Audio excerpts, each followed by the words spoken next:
saluer à nouveau tous ceux, je veux saluer à nouveau tous ceux qui sont là et saluer tous ceux qui verront ce message qui est enregistré et qui verront le message, je ne sais pas où. Je veux saluer tout le monde ce matin et vraiment que la grâce de Dieu nous soit accordée. La Bible nous dit que les bontés de l'Éternel ne sont pas arrivées à leur terme. Aidez-moi, parce que Gina, tu vois, comme elle met là, ne sont pas arrivées à leur terme. Je n'ai pas prêché pour elle ce matin, mais elle est déjà connectée. Donc, ne sont pas arrivées à leur terme. Et ces bontés se renouvellent. Et chaque soir aussi. Non? Je ne sais pas si vous avez lu comme moi, non? Alléluia. Donc les bontés de l'Éternel ne sont pas arrivées à leur terme. Et je crois que ce matin que notre Dieu est bon. Et la bonté de Dieu se manifeste et continuera à se manifester au milieu de nous. Hier, j'étais à une cérémonie funéraire, des obsèques d'un ami qui est décédé brutalement à vélo à Sainte-Anne. Je ne sais pas si vous avez entendu parler de ça. Et hier, c'était ses funérailles. Et vous savez, tout le monde était là en train de pleurer, de louer cet homme qui était, c'est vrai que c'était un homme bon, fondamentalement bon, au fond de lui, parce que moi, c'est un ami, Alina a eu l'occasion de le rencontrer aussi. Il avait énormément de choses. Il était à vélo dimanche dernier et avec ses amis, il devait se retrouver chez lui après la balade à vélo pour décoller, pour prendre la goutte, pour faire tout ça. Il n'a pas pu le faire puisqu'il est tombé à vélo, arrêt cardiaque, et il a été enterré hier. Et j'ai un autre ami qui était là, un ancien collègue, et c'est un ami aussi, je lui dis, mais mon ami, il faut vraiment que tu viennes à l'église parce que tu as vu comment la vie n'est rien, comment quelqu'un peut mourir tout d'un coup comme cela.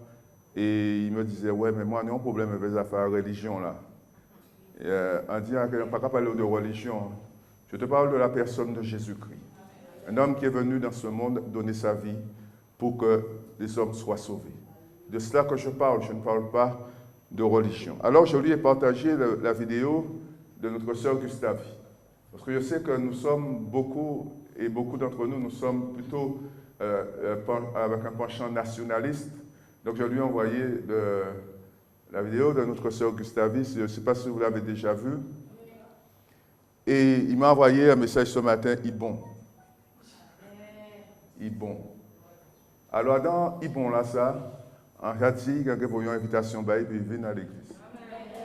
Parce que fait bon Dieu béni. Parce que quand on commence à parler de religion, quand on commence à parler de ces choses-là, on parle de personnes qui ont l'image de la piété, mais qui ont rejeté ce qui en fait la force. Et c'est ce que disait l'apôtre Paul à Timothée dans le livre à la lettre à Timothée, dans la deuxième lettre à Timothée. Paul disait dans les derniers temps, dans les temps de la fin, il y a des hommes qui ont l'apparence de la piété, qui pratiqueront une religion, mais qui auront rejeté ce qui en fait la force. Alors ce matin, nous allons parler du Saint-Esprit. Et c'est vrai que nous ne sommes pas de ceux qui avons rejeté ce qui fait la force de l'Église, ce qui fait la présence même de Dieu dans l'Église à travers son esprit. Nous ne l'avons pas rejeté. Nous ne sommes pas de ceux-là.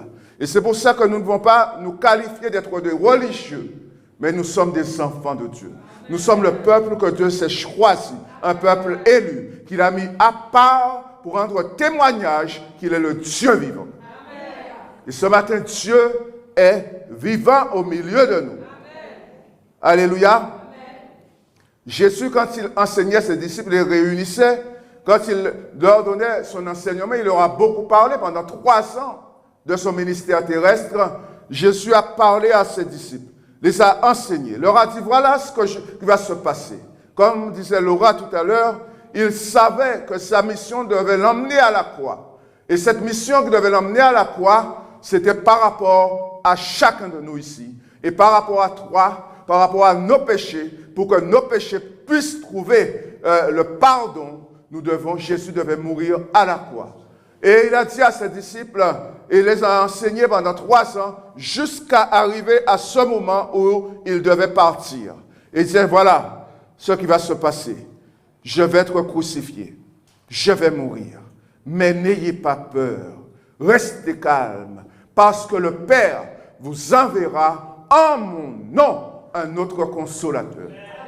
Et ce consolateur, le Saint-Esprit, viendra et vous conduira dans toute la vérité.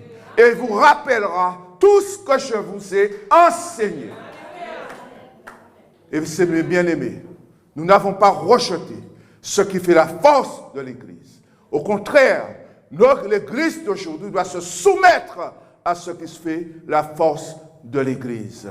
Nous devons suivre Dieu. Nous devons suivre le Saint-Esprit. Nous devons suivre la parole de Dieu. Et quel que soit le chemin que Dieu emprunte, si nous demande de le suivre, nous devons y aller. Nous devons y aller. La tempête viendra, les choses viendront sur nous. Mais nous savons que notre Dieu a la possibilité de calmer les tempêtes. Et vous savez quoi? Et même si la tempête ne se calme pas, nous n'avons pas le droit de dire non à Dieu. Hein, Michaela? C'est vrai, je t'ai vu, hein? Je t'ai observé. Alléluia. Dans le livre de Jean, chapitre 14, versets 15 à 17, la Bible dit, si vous m'aimez, vous suivrez mes commandements.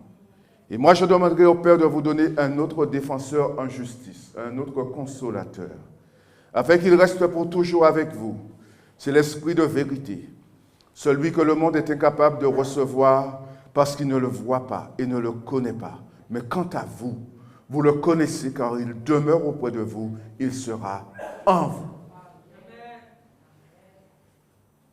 Le monde ne le connaît pas. Le monde ne le voit pas. Mais Jésus disait à ses disciples, mais quant à vous, ça veut dire qu'il y a une transition dans la parole de Jésus. Il y a une transition dans ce risque. Quant à vous, maintenant je m'adresse à vous. Quant à vous, la transition est là et la transition est marquée. Quant à vous, la différence entre nous et ce monde, entre nous et les religieux, mes bien-aimés, c'est que nous avons le Saint-Esprit autour de nous et en nous. L'autre consolateur, il viendra et sera en vous et autour de vous. Alléluia. Mais le monde ne le connaît pas, parce que le monde ne peut pas le voir. L'Église a besoin de se soumettre au Saint-Esprit. Et l'Esprit de Dieu est Dieu. L'Esprit de Dieu est Dieu.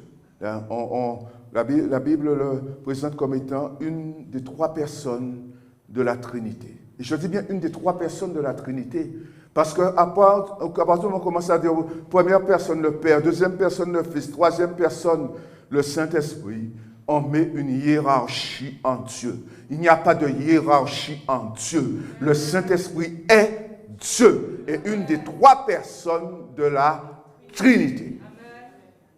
On ne le classe pas. Il n'y a pas un ordre ou une hiérarchie en Dieu. Alors pourquoi est-il là? Pourquoi le Saint-Esprit est-il là? Pourquoi est-il au milieu de nous ce matin avant d'être en nous? Parce qu'il ne peut pas être en nous, mes bien-aimés, avant d'être au milieu de nous. Et pour qu'il soit en nous, il y a un travail qui doit être fait. Et ce travail-là, on va le lire dans Jean chapitre 16, versets 5 à 11. Jean chapitre 16, versets 5 à 11. Et la Bible dit maintenant, je vais auprès de celui qui m'a envoyé.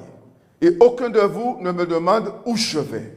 Mais à cause de ce que je vous dis, la tristesse vous a envahi.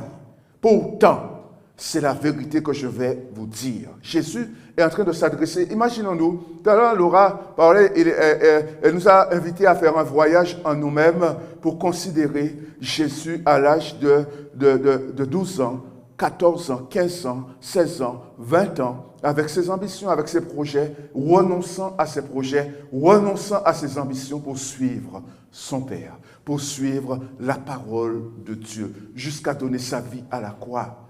Alors que sommes-nous, nous qui sommes là ce matin, qu'est-ce que nous sommes capables d'abandonner pour suivre Jésus? Maintenant, il dit, mais à cause de ce que je vous dis, la tristesse vous a envahi.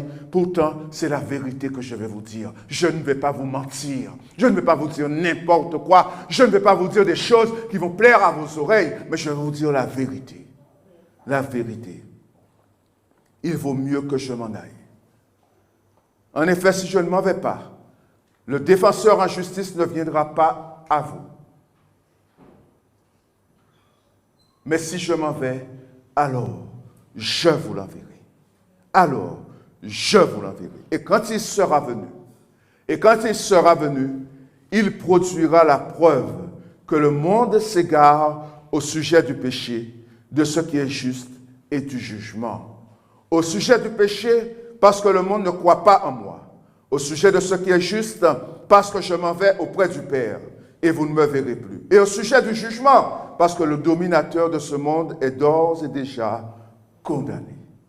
D'ores et déjà condamné. Si je ne m'en vais pas, il est avantageux que je m'en aille, parce que si je ne pars pas, le consolateur ne viendra pas. Et quand je serai parti, je vous l'enverrai. Je vous l'enverrai. Et le travail qu'il fait, le travail qu'il va faire dans le monde, le travail qu'il a fait dans nos cœurs, ou le travail qu'il est en train de faire dans nos cœurs, c'est qu'il va nous convaincre de péché. Amen. Amen. Je répète. Avant que le Saint-Esprit soit en nous, avant qu'il soit en nous, il est au milieu de nous.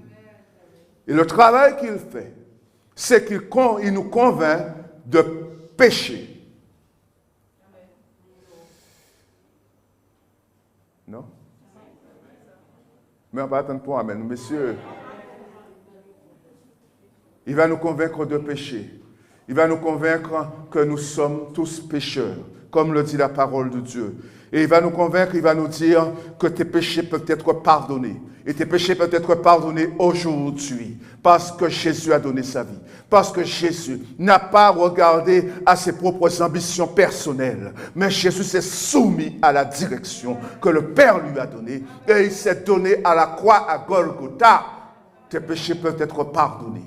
Quand nous sommes convaincus de péché, il nous conduit vers la repentance, afin que nos péchés soient pardonnés. Et à partir de ce moment-là, il est en nous. Il est en toi. Et s'il n'est pas encore en toi, il est urgent pour toi que tu fasses cette démarche, que tu le suives dans ce chemin de la repentance, afin qu'il soit en toi. Alléluia. Le Saint-Esprit, mes amis, le Saint-Esprit a déjà fait des miracles dans des millions de vies de personnes dans ce monde. Et le Saint-Esprit est encore à l'œuvre ce matin. Et ce qu'il veut, c'est qu'il veut que nous soyons convaincus qu'il est au milieu de nous, que nous soyons convaincus qu'il œuvre au milieu de nous, que nous soyons convaincus que nous avons intérêt à nous soumettre à lui. Alors Jésus leur dit, le défenseur viendra, le consolateur, et il convaincra le monde de péché, de justice et de jugement. C'est un processus que nous ne comprenons pas tout à fait. C'est un processus que nous n'arrivons pas à saisir. Mais mes bien-aimés, ça se passe comme ça dans chaque cœur et dans chaque vie. C'est la parole de Dieu qui le dit. Alléluia. Nous avons besoin de nous repentir pour être pardonnés. À ceux qui savent, disons Amen, maintenant. Mettez-moi un micro là, disons Amen. Amen, alléluia. Disons Amen. Nous allons... Amen, mes bien-aimés. Amen, alléluia. Amen, alléluia. Alléluia, alléluia. Nous avons besoin de nous repentir pour être pardonnés. Alléluia. Alléluia. Alors qu'a fait le Saint-Esprit aujourd'hui? Il nous convainc de péché, de justice et de jugement. Et si nous ne sommes pas passés par la repentance, nous ne sommes pas utiles pour le royaume de Dieu. Si nous ne sommes pas passés par la repentance, il y a des choses que nous ne comprendrons jamais dans ce qui est écrit dans la parole de Dieu. Et si nous ne passons pas par la repentance, le voile ne sera pas ôté de devant nos yeux. Et nous marcherons comme des aveugles. Mais bien aimé, ce que Dieu veut, c'est enlever le voile aujourd'hui, afin que nous parvenions à entrer dans la connaissance de ce Dieu-là. Et si nous connaissons ce Dieu-là, nous allons le suivre partout où il nous conduira. Alléluia. Alors Jésus dit, il est avantageux que je m'en aille, parce que le Saint-Esprit viendra. Et quand il donnait des directives à ses disciples, il leur a dit, il y a quelque chose qui va arriver dans vos vies. Il y a quelque chose qui va étonner tout le monde. Il y a quelque chose qui va vous surprendre, que vous n'avez jamais encore vécu. Et ce quelque chose, vous devez l'attendre jusqu'à ce qu'il vienne. Et qu'est-ce qui s'est passé dans la vie de ses disciples? Dans le livre des Actes, chapitre 2. On peut lire, je pense que j'ai noté un passage dans le livre des Actes, même pas.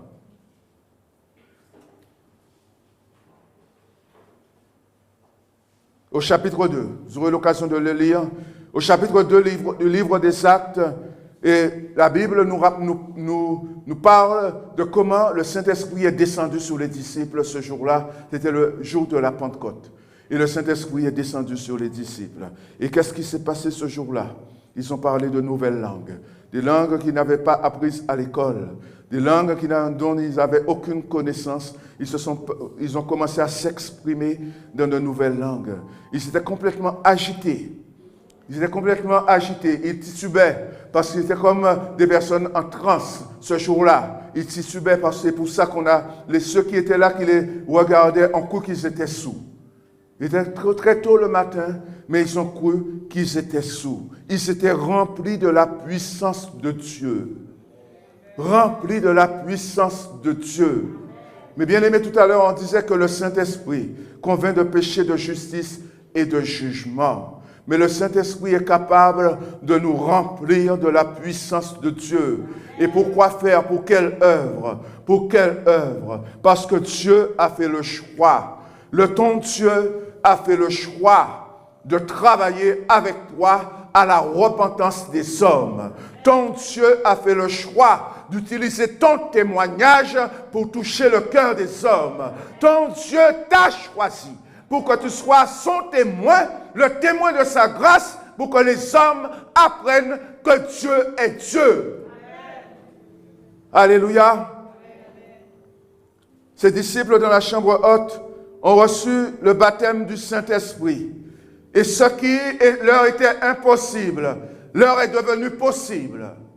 Alléluia. Leur incapacité a été déplacée, mes bien-aimés. Les limites qui se s'étaient fixées ont été déplacées. Parfois, nous nous limitons à ça. Nous nous limitons à ça. Parce que nous croyons que c'est ça.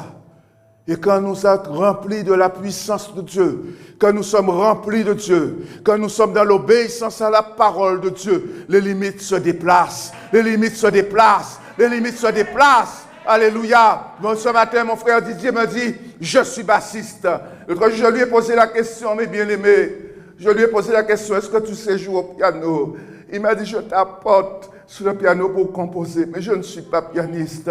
Alléluia. On se fixe des limites, mes frères et sœurs. Et ces limites-là peuvent être déplacées dans le nom de Jésus. Parce que le Saint-Esprit est à l'œuvre. Parce que le Saint-Esprit travaille les cœurs. Parce que le Saint-Esprit distribue des dons. L'Église a besoin de témoignages vivants. Et l'Église doit être réveillée sous la puissante main de son Dieu. Et le Saint-Esprit est là. Pardonne-moi, mon frère, je ne suis pas en train de dire du mal de toi. Mais c'est la vérité. C'est ce qu'on a dit l'autre jour. Mon frère Didier.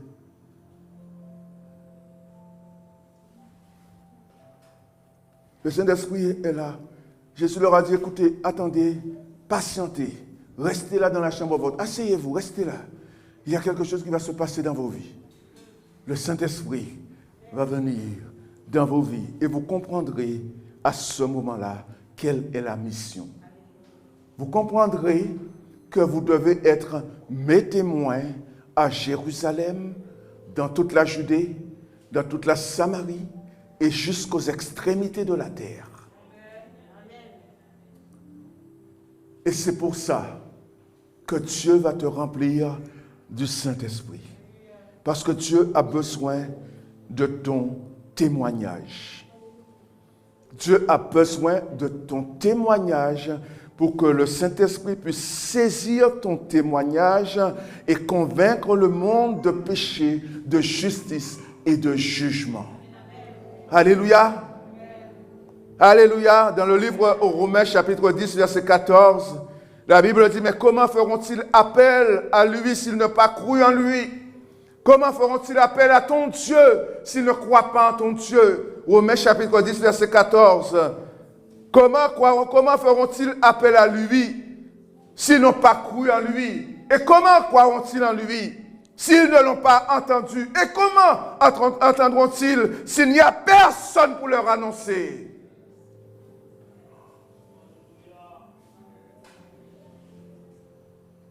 Comment croiront-ils? Comment entendront-ils parler? Comment croiront-ils? Comment feront-ils appel à lui s'ils n'ont pas cru en lui? Comment croiront-ils en lui?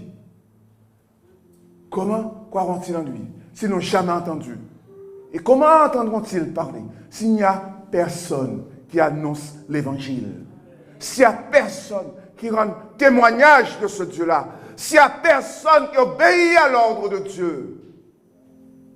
Comment entendront-ils parler s'il n'y a personne pour leur annoncer l'évangile? Dieu a besoin de ton témoignage pour convaincre les hommes de péché, de justice et de jugement.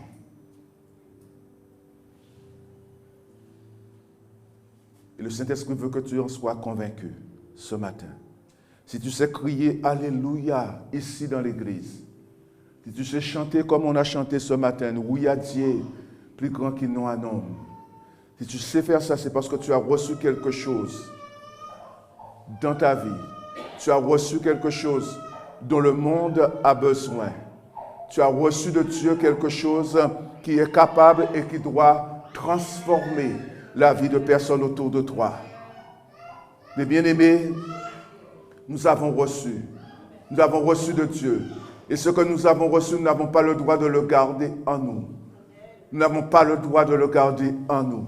Pourquoi? Parce que nous ne sommes pas des religieux, mais nous avons ce qui fait la force de l'Église. Nous avons l'action de l'Esprit en nous. Et le témoignage, ton témoignage, quel qu'il soit, ton témoignage, ce que tu as vécu avec ton Dieu, ce que tu étais avant que tu sois à ton Dieu. Il y a des millions de personnes qui sont comme ça. Ton témoignage est précieux dans les mains de Dieu. Mais bien aimé, ce que nous croyons que c'est quand le Seigneur nous a... son témoignage, il a un témoignage puissant. Il a un témoignage puissant. Moi, je ne sais pas qualifier quel témoignage qui est puissant, quel témoignage qui ne l'est pas. Entre les mains de Dieu. Quand le Saint-Esprit saisit un témoignage, il devient puissant. Parce que si nous ne sommes pas passés par la drogue, si nous n'avons pas été alcooliques, si nous n'avons pas sorti toute la journée, toute la nuit, toute midi, nous ne pouvons pas penser que le témoignage en nous pas puissant. Ton témoignage est utile pour le royaume de Dieu. Et c'est pour ça que tu es là. J'ai lu il y a quelques années de cela, un homme qui était un prédicateur éloquent. Il prêchait l'évangile, mais de manière excellente. Il avait un ami qui circulait dans tout le pays et qui n'était pas encore converti. Il lui avait déjà témoigné l'évangile à plusieurs reprises. Et ce jour-là, il animait un séminaire et son ami est passé dans l'église, dans la salle là où il animait le séminaire. Et cet homme a présenté, enseigné de manière magistrale. Tout le monde était là, son ami était là. Vous savez, quand on fait un super message, on a un témoignage. Ah ouais, témoignage qui touche l'homme qui fait mon converti. C'est le Saint-Esprit qui agit. C'est le Saint-Esprit qui agit. C'est le Saint-Esprit qui agit ici ce matin. C'est le Saint-Esprit qui transforme les cœurs. C'est le Saint-Esprit qui convainc les cœurs de péché, de justice et de jugement. Il saisit le témoignage et le témoignage, avec ce témoignage-là, il convainc les cœurs. Et ce jour-là, cet homme a fait son enseignement. Et à la sortie de l'église, il voit son ami qui lui dit que je me suis repenti. J'ai accepté Christ dans ma vie. Ah, il était content, il a dit, ah ouais, super. Il a entendu le message, il a entendu l'enseignement et il s'est converti. Et quand il a dit ça à son ami lui a dit, non, c'est pas ça. C'est pas ce qui s'est passé. C'est quand je sortais de la salle, une vieille dame m'a demandé de l'aider à descendre la marche. Et quand je descendais la marche avec elle, elle m'a dit, connais-tu mon Dieu? Elle m'a interpellé. Et c'est là où j'ai accepté Christ dans ma vie. Un simple mot, un simple témoignage. Il y a tout un travail qui a été fait auparavant. Mais un simple, connais-tu mon Dieu? La manière de le dire avec amour, avec émotion. Connais-tu mon Sauveur? Connais-tu mon Dieu? Et cet homme-là a fondu à ce moment-là et il s'est repenti sous la puissante main du Saint-Esprit. Simple témoignage. Alors qu'est-ce qui est puissant? Qu'est-ce qui est puissant? Ce n'est pas le témoignage qui est puissant. C'est l'action, c'est l'Esprit de Dieu qui est puissant. C'est l'Esprit de Dieu capable de prendre ce témoignage. Dieu ne te demande pas de falsifier ton témoignage. Dieu ne te demande pas de modifier un témoignage pour que ça paraisse joli. Dieu nous connaît et il sait dans quelles conditions il nous a acceptés, qu'il nous a rachetés. Et il sait comment nous sauver. Alléluia. Le Saint-Esprit est ici ce matin et il veut te remplir. Il veut te remplir. Il est là pour te rendre ce qui te semble impossible, possible. Ce qui te semble inaccessible, il faut que tu sortes de ce lieu en disant que c'est accessible. C'est possible. Parce que tout est possible à celui qui croit. Tu peux te penser, ou tu avais peut-être pensé il y a quelque temps de cela que mon témoignage est inutile. Dieu est là pour te dire que tout ce que tu penses être inutile, il peut le rendre utile pour son œuvre et pour son Église. Alléluia. Alléluia. Est-ce que tu veux ce matin laisser ton Dieu inonder ta vie? Est-ce que tu veux ce matin laisser ton Dieu remplir ta vie? Remplir ce vase qui te semble être vide. Ce vase que tu sembles avoir vidé par tes efforts, par tout ce que tu vis tous les jours dans ta vie. Dieu veut te remplir. Dans le livre de Zacharie, chapitre 10, verset 1. Dans le livre de Zacharie, chapitre 10, verset 1. La Bible dit, demandez à l'Éternel. La Zacharie, chapitre 10, verset 1. Demandez à l'Éternel. La pluie au printemps, il produit les orages. Alléluia. Alors, est-ce que tu veux demander à ton Dieu la pluie au printemps? Dieu veut produire des orages. Vous avez déjà vu les orages quand il y a des orages. Récemment, on a eu des orages ici en Guadeloupe. Il y a eu des inondations partout. Demande à ton Dieu. Vous savez ce que la pluie de printemps? La pluie de printemps, c'est une pluie fine qui tombe. Qui tombe. Mais bien aimé, demande à ton Dieu la pluie de printemps. Il produira des orages dans ta vie. Dans ta vie, il produira des orages. Il vous accordera une pluie abondante qui fera pousser l'herbe de chacun dans son champ. Mais bien aimé, est-ce que tu veux que l'herbe pousse dans ton champ? Est-ce que tu veux que ta vie soit arrosée? Est-ce que tu veux que ta vie soit inondée? Est-ce que tu veux que les orages descendent sur toi? On va résoudre ça. On va résoudre ça. Alléluia. Mais Dieu fait descendre sur ta vie la pluie de l'avant et de l'arrière-saison. Est-ce que tu veux laisser ton Dieu inonder ta vie aujourd'hui? Est-ce que tu veux laisser ton Dieu inonder ta vie aujourd'hui?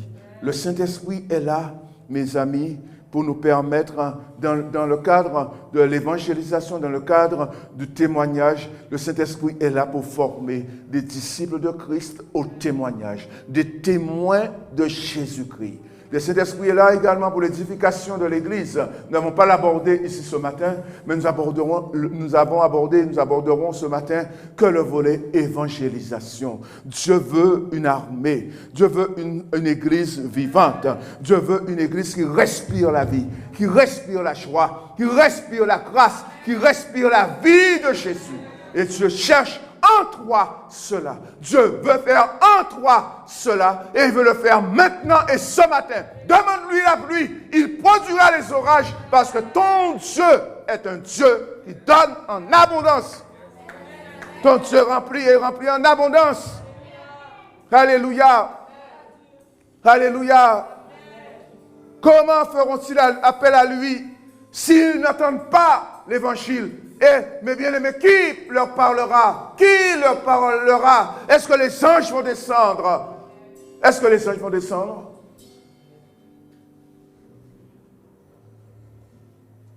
Est-ce que les anges vont descendre? Il y a un silence là. Donc, en général, on dit que quand il y a un silence, c'est qu'un ange passe. Mais je pense que l'ange est déjà descendu. Les anges sont là aujourd'hui avec nous. Nous ne les voyons pas, mais ils sont là. Et ce que Dieu veut, mes amis, ce que Dieu veut, c'est que ta vie soit remplie de lui. Ce que Dieu veut, c'est que tu aies une expérience réelle avec lui.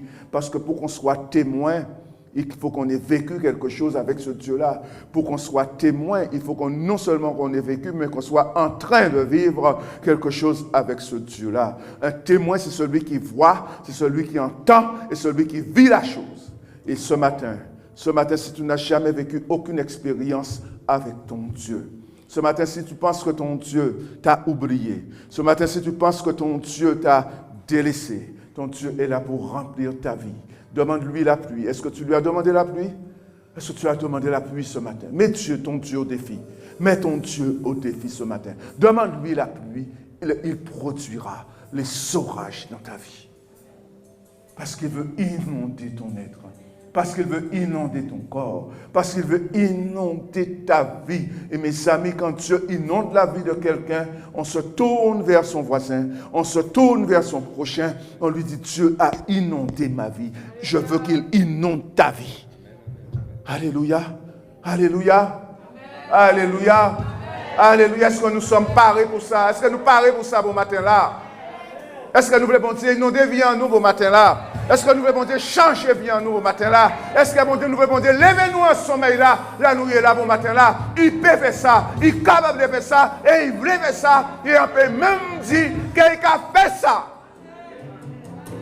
Il a fait ça.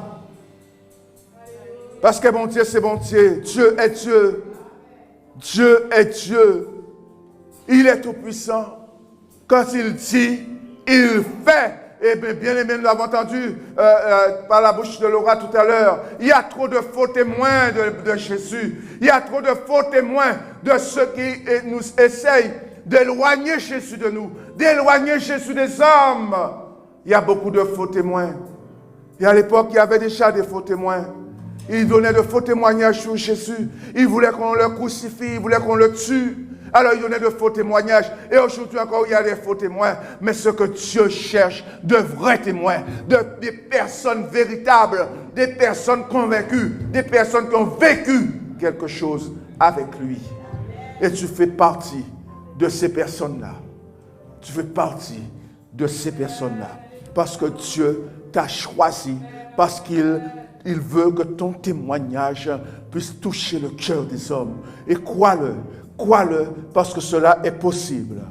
Cela est possible dans ce monde qui cherche Dieu, dans ce monde qui se cherche lui-même, dans ce monde où on avance avec beaucoup d'incertitudes. Dieu veut mettre des convictions là où il y a des incertitudes, là où il y a des doutes, là où les hommes marchent mais ne savent pas où ils vont. Dieu veut leur montrer le chemin et c'est à travers toi, à travers moi, à travers chacun de nous qu'il veut le faire.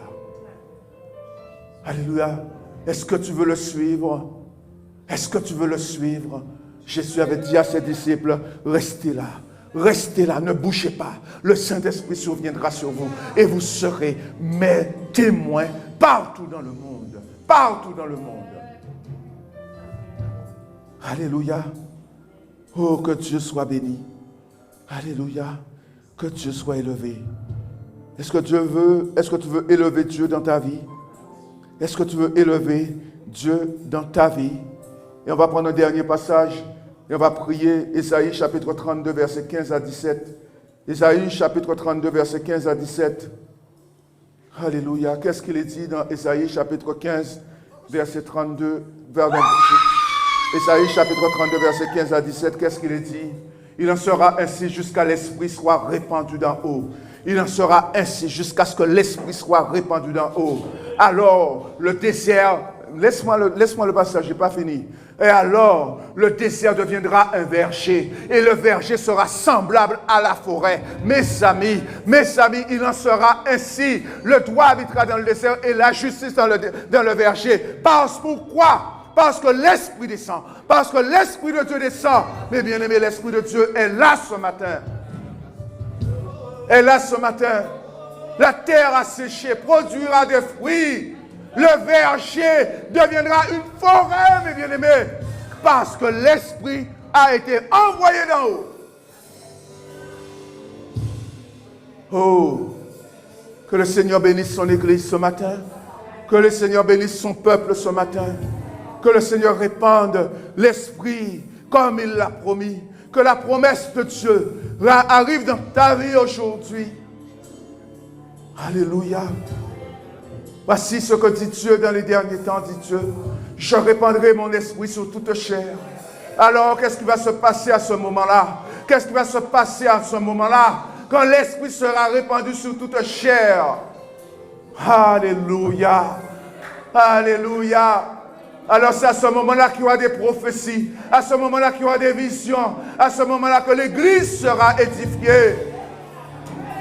À ce moment-là, le monde saura que Dieu est Dieu. Est-ce que nous voulons que la Guadeloupe, est-ce que nous voulons que la France, est-ce que nous voulons que le monde sache que Dieu est Dieu? Alléluia. Seigneur Dieu Tout-Puissant, manifeste-toi au milieu de ton peuple ce matin. Seigneur Dieu Tout-Puissant, parle au peuple ce matin, alors que celui qui est creux, que celui qui est vide, soit rempli ce matin, au nom de Jésus. Alléluia, alléluia.